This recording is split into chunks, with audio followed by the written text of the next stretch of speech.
मुल्ला उमर के मरने की इत्तला मिली है। हम आपकी भी इंसेंट बजा देंगे। बोल की कहानी है।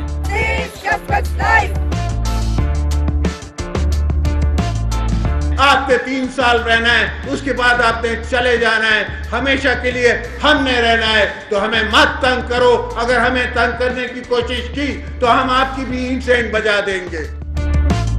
वो जमहूरियत में इस तरह की बातें नहीं होती, इस तरह की बातें मार्शल लॉ के ज़माने में की जाती हैं। अल्ताफ हुसैन साहब की स्पीचेस देख लें, उनके देख लें, ख्वाजा आसिफ साहब ने या पार्लियामेंट में खड़े होकर जिस तरीके से हमारे मिलिट्री को मेरे ख्याल में तनकीद का निशाना बनाया, वो क्यों भूल जाते हैं आप?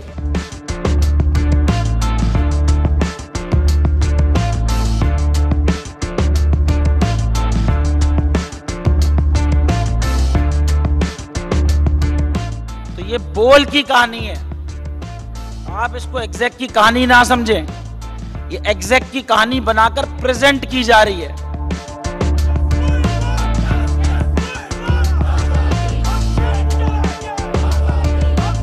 बच्चों की 2-3 महीने की फीस है जो नहीं दी गई, और मालिक मकान ने कह दिया कि घर खाली कर दो। मैं शादी कर लूं। इमरान खान साहब ने बिल्कुल दूल्हा का रूप धारा हुआ है, शेरवानी उन्होंने जेबतन की हुई है। बीवी की बात नहीं सुनेगा तो कहाँ जाएगा? घर घर का मौजू बनने वाली इमरान और रेहाम की जोड़ी टूट गई। और ये भी उनका अपना घरेलू मसला था, इसको उठा के आसमान तक ले जाना किसी शहरी का या किसी भी फर्द का हक नहीं बनता। बरतानवी नशरियाती इदारे का दावा है कि तालिबान रहनुमा मुल्ला उमर के मरने की इत्तला मिली है। BBC ने दावा किया है कि तालिबान रहनुमा मुल्ला उमर के मरने की इत्तला मिली है।